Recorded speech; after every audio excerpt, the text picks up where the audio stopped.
കേന്ദ്ര പൊതുമേഖലാ സ്ഥാപനമായ ഭാരത് ഇലക്ട്രോണിക്സിൽ വിവിധ തസ്തികകളിലേക്ക് അപേക്ഷ ക്ഷണിച്ചു. കരാർ അടിസ്ഥാനത്തിലാണ് നിയമനം വന്നിരിക്കുന്നത്. 40 ഒഴിവുകളാണ് വന്നിരിക്കുന്നത്. കൊച്ചി, ബാംഗ്ലൂർ, മുംബൈ, കൊൽക്കത്ത, വിശാഖപട്ടണം, ഗാസിയാബാദ്, ഇൻഡോർ എന്നിവിടങ്ങളിലാണ് ഒഴിവുകൾ വന്നിരിക്കുന്നത്. Senior software trainee 15 ഒഴിവുകളാണ്. യോഗ്യത MSc MCA. ശമ്പളം വരുന്നത് 35,000 മുതൽ 45,000 രൂപ വരെയാണ്. പ്രായപരിധി 28 വയസ്സിൽ കവിയരുത്. ജൂനിയർ സോഫ്റ്റ്വെയർ ട്രെയിനി ഒഴിവ് വരുന്നത് 15. സാലറി വരുന്നത് 25,000 രൂപ മുതൽ 31,000 രൂപ വരെയാണ്.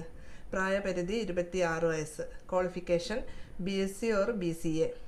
പ്രൊഫഷണൽ സോഫ്റ്റ്വെയർ ഒഴിവ് വരുന്നത് 10. സാലറി വരുന്നത് 60,000. Qualification BE or BTech. 5 വർഷത്തെ പ്രവൃത്തി പരിചയം നിർബന്ധമാണ്.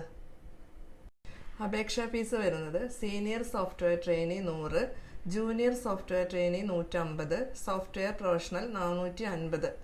ഓൺലൈനായാണ് അപേക്ഷ സമർപ്പിക്കേണ്ടത്. അപേക്ഷ സമർപ്പിക്കേണ്ട അവസാന തീയതി ജൂൺ 30. കൂടുതൽ ഡീറ്റെയിൽസ് അറിയുന്നതിന് ഒഫീഷ്യൽ വെബ്സൈറ്റ് സന്ദർശിക്കുക. വെബ്സൈറ്റിൻ്റെ ലിങ്ക് ആവശ്യമുള്ള ഞങ്ങളുടെ പേജ് ഫോളോ ചെയ്ത് ലിങ്ക് എന്ന് കമൻറ്റ് ചെയ്യുക.